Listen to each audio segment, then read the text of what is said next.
Okay, here we are in the layout room. And this is an area in which you've seen photographed. If you've been on the Facebook page, you've seen some photographs from it. Some of this is new. This is some of the new darker areas in here, lighter area down in here. But if you notice, they kind of blend with the backdrop. That didn't happen by accident. And what I'm going to do is show you how the steps that I go through and how I make it all kind of fit together so that it blends and creates an image right here that looks exactly what you're trying to achieve, so that your scenery, your backdrop, and everything all blends together. Now, I've done a video on painting the backdrops. Painting backdrops, look at, I'd never painted a backdrop before until you see what I've got right here. And this is really, I did it 8 times to get what I wanted, but that's okay. It's a learning process. But I eventually got the color palette to match what I wanted to do on front. That was achieved through experimentation. No scenery plan works without planning. And planning includes the backdrop, the foreground, the what's going down under the sub scenery, everything that's being fit here is kind of planned. Now, it's not a rigid plan, but it is a plan in which this is what I'm going to do. This is what I'm going to achieve. This is what I'm looking for. Part of that in painting the backdrops was experimenting with different color palettes. And I'm going to show these up close. These are color palettes. Ooh, get it the right way in my face.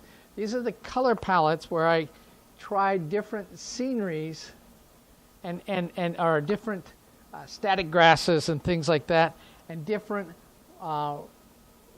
bases to kind of get what it is I'm looking for. This is the, whoop, in front of my face. There we go. This is the one that we eventually went with. So all the idea of painting the backdrop and getting the foreground to match was thought up first before anything was done. That's also one of the reasons why I ended up painting 8 times, because one of the things I discovered was the first one was too green. I'm like, no, I'm not painting summer, I'm doing fall. So I began to work with these small blocks with what I wanted to do on the scenery, and then in turn get my backdrop to blend, because I can mix paint much more easier than I can get these, because they're kind of limited in what I get, to get the scenery to match what my foreground was going to look like. So it's really hard to show scenery techniques on a layout, because when I'm sitting here, let me set this down.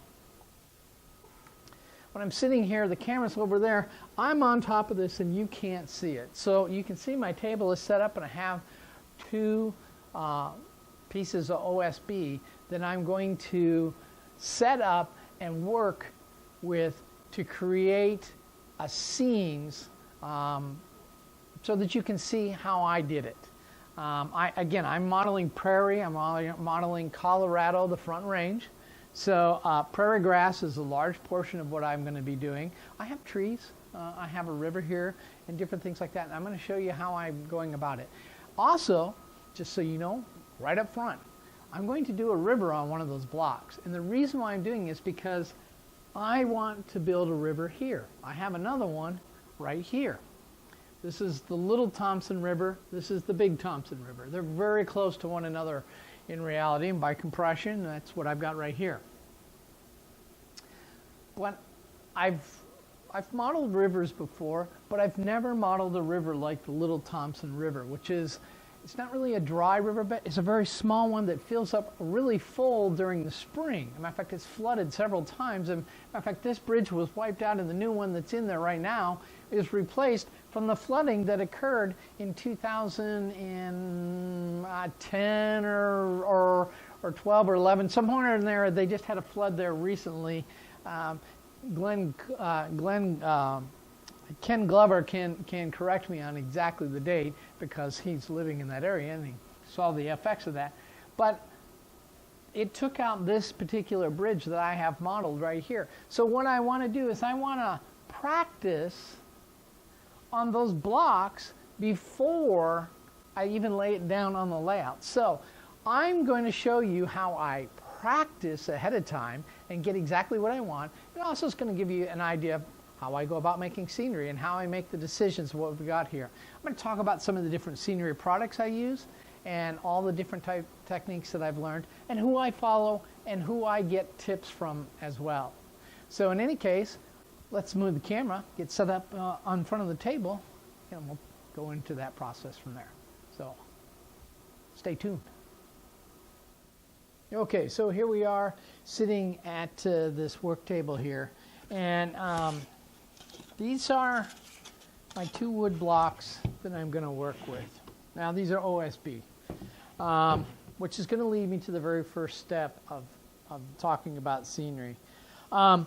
When I built the layout, I used several different techniques for building the main line. And I use different areas depending on what I want to do. So this leads me to who is it that I follow that when I'm looking at scenery. And a lot of folks say, well, they're doing Colorado has nothing to do with what I'm doing. Okay, look at 2 of the primary people that I follow on scenery. One is Marty McGurk. Marty McGurk is actually the person that helped me develop my prairie grass. Now, Marty models New England. This is far from Colorado and different environment entirely. But it was his technique in fall grass that led me to developing what I do for my prairie grass. I used what he had done and what he had shared in Model Railroading magazine, and I also got a chance to sit down and talk with Marty at the convention in Portland. And I spent a lot of time, Marty and me sat down and we talked for a couple hours. And one of the things we talked about, I talked an awful lot about this because this is what I was building. And Marty, was more than willing to share what he had done. And we probably had a conversation for about an hour just on this. And the rest of the time we spent talking about anything else in model railroading. But it was really a great opportunity. So Marty models New England, and I developed a Colorado prairie grass technique from it. The other person I follow quite a bit is Charlie Comstock. And Charlie, he is modeling the western Pacific coast, which is somewhat between a rainforest and it's very different, very wooded, a lot of firs, huge tall trees. He does an excellent job at it.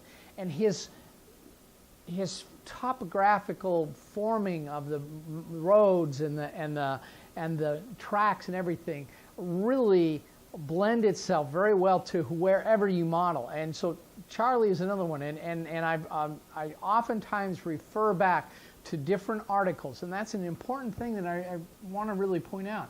When you're doing scenery, constantly go back to the people you're following and look at those techniques and see what you can find. Grab pictures. I'm constantly on Google Earth, Google Maps, just Google Images, constantly looking at images and pictures of what it is that I'm trying to build. A great example is the Little Thompson River. I've got several screenshots from Google Map of that particular bridge and how it forms together. I've got images looking dead on top so I can see how the river lays out, how the trees fit together. I constantly am looking at these images. I'm constantly going back to prairie grass images to take a look at it. When I travel, and I travel a lot, when I get out to Montana, Wyoming, Colorado, those locations, I'm constantly got my camera with me. I'm snapping photos of ideas and things that I see, so I can refer. I got it right here. Here's my computer. I can simply, if I'm working with a project, I'm like, wow, I don't know if I'm doing, I can go back and take a look at it. And I do it a lot. And that is really one of the first tips that I can give with scenery is find someone who their technique fits you and follow that and learn from that, and you can adjust your technique.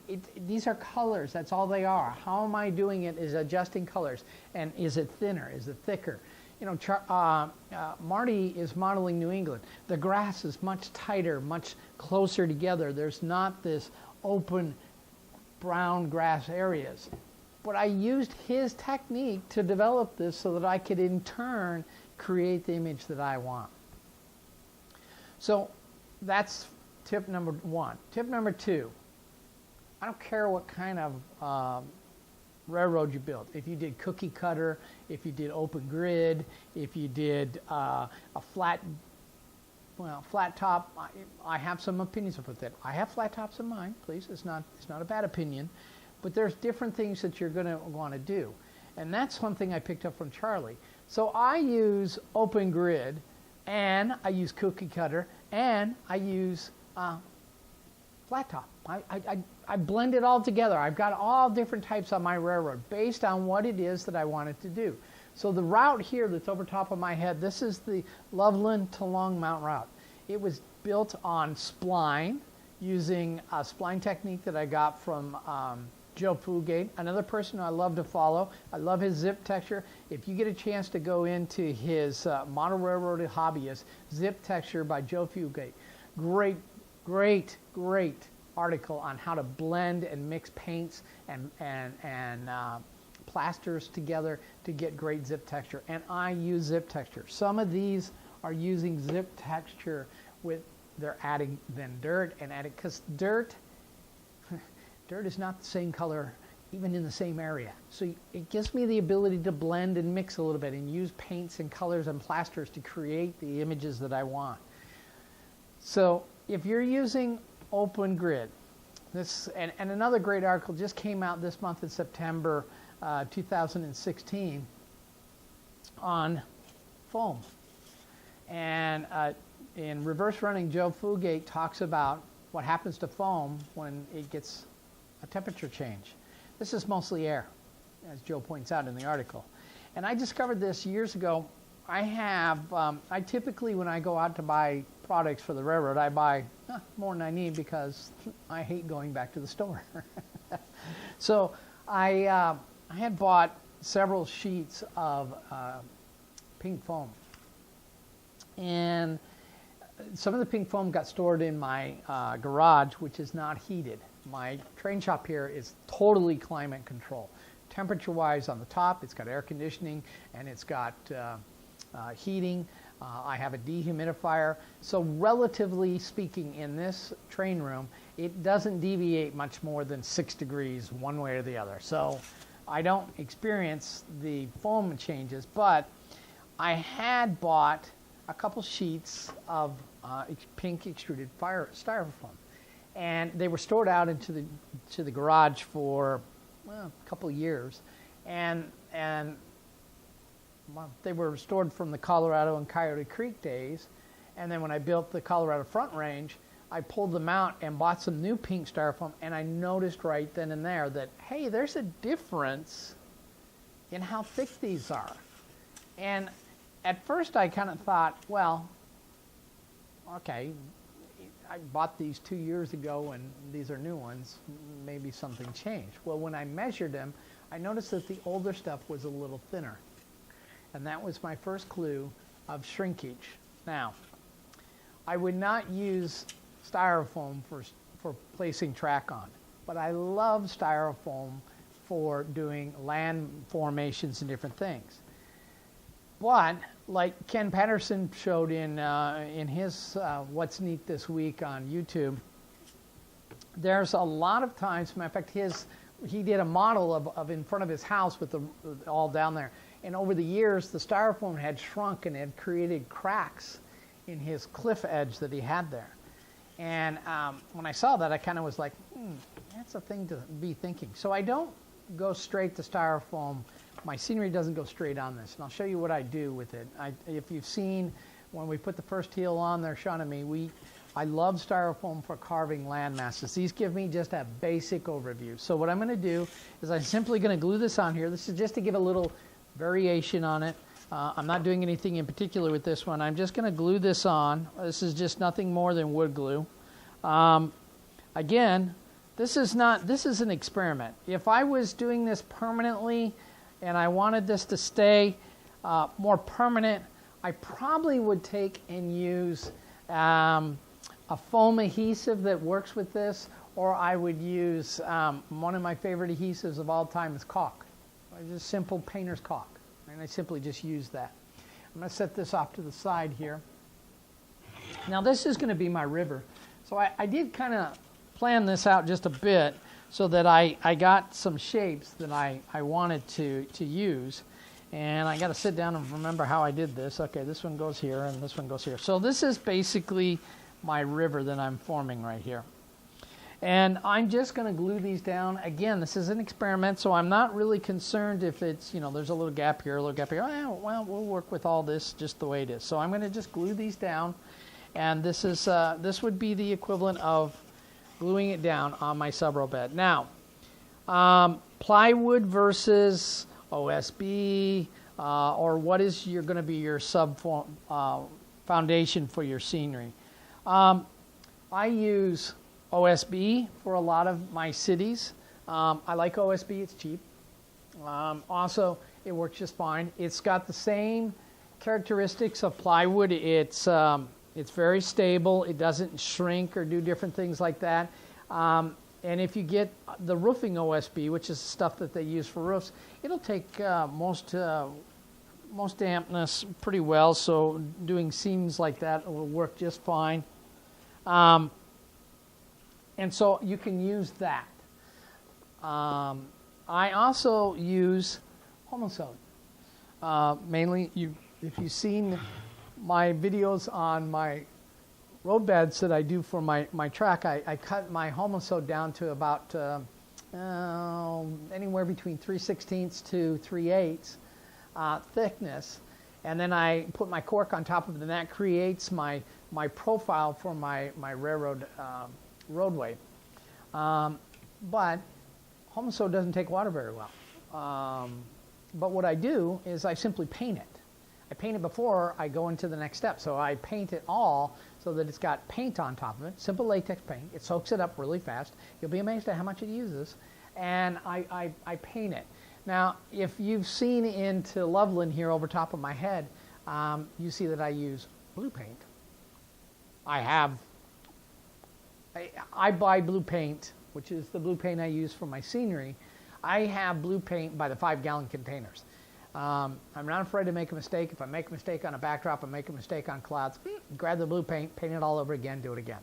And I buy it in 5-gallon containers. I've been using the same blue color for 15 years.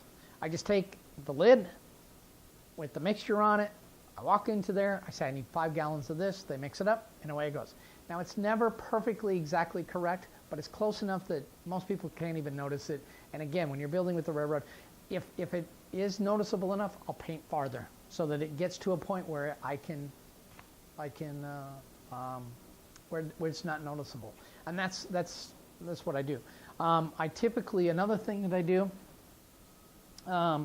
with paint, when picking the colors that you want to paint for ground colors, I go into Home Depot and I buy these little samples.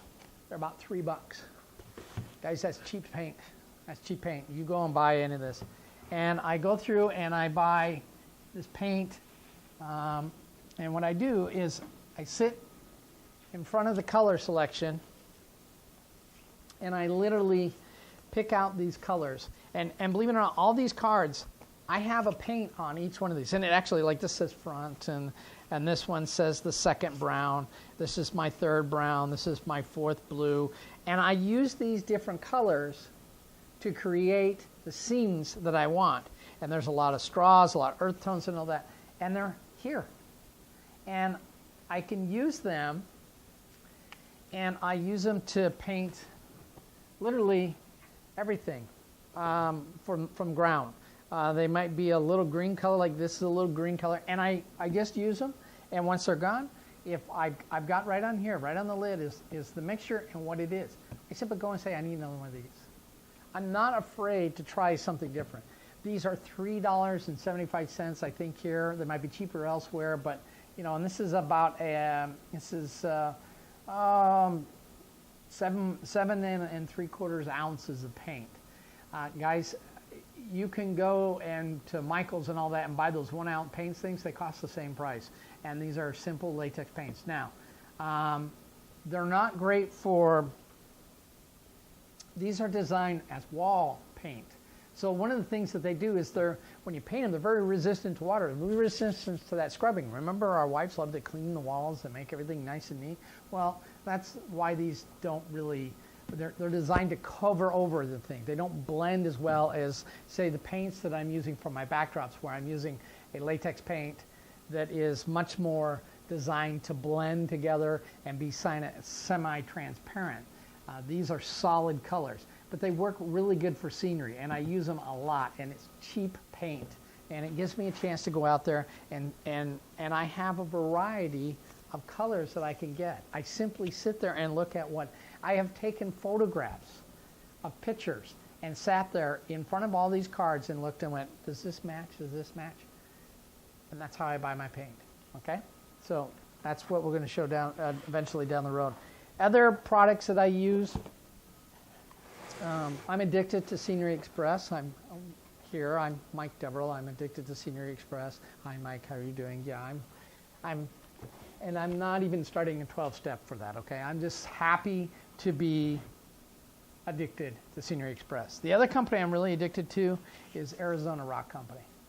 I buy this stuff I got literally, they're sitting here right in front of me right here, right now, probably 40 bags of Arizona Rock, different colors. Some of them are multiples of the same color because I've already used them before and they're my base colors. I am addicted to Arizona Rock Company, and I buy a ton of stuff. I love their base pigments. They make nice blendings to put along with what the dirt I already use. So a lot of that I really am willing to use. I buy, they send it in a box, a flat rate box. And so I know about how many of these packages it takes to fill a flat rate box. That's how much I order at a time. I just simply, I need 12 of them. I need 15 of these, I need 20 of these. Enough to fill about a $6 flat rate box. I send the order in, comes back, it's about $100 at a time, and there we go. I got my, and that way I have plenty of the stuff that I need, and it gives me a variety. It gives me that ability to change my palette on the fly or do different things like that. Really kind of nice. We'll get into static grass when we get down to that point. I'll talk about that a little later on. The other thing that I do is I live in Washington. Many of you may have heard of Mount St. Helens. Okay, it erupted. Well, in eastern Washington, all that dust and ash kind of headed in that direction.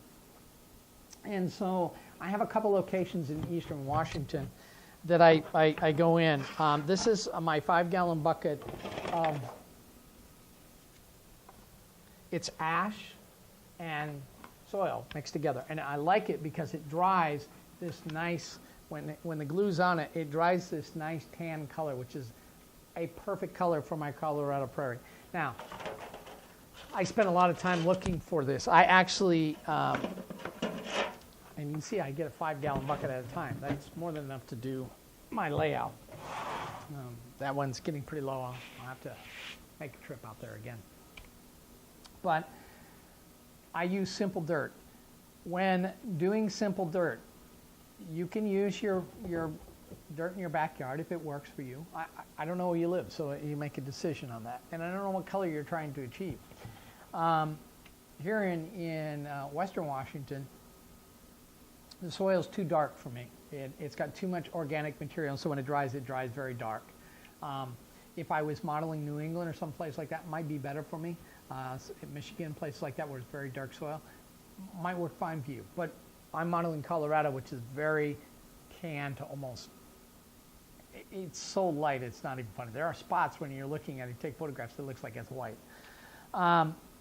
So this works very well for me, and then mixed with the pigments, I can get anything I want to. Zip texture helps me too. If I want it to be a little more redder, I add a little zip texture to that, and boom, I got a little more redder color in there. So that's kind of how I get my soil colors to get what I want from there. So we're going to let this dry, and we'll come back. This video is going to maybe come out in pieces and parts, short pieces at a time. And so I'm going to send this one out first, and we'll go from there. And then as time goes on, as the week goes on, because scenery takes time. It's not fast. So relax. Have a cup of coffee. Enjoy yourself. In a minute, we'll come back with more. Might be a day or two. I travel a lot. We'll go from there. Till then, happy model life.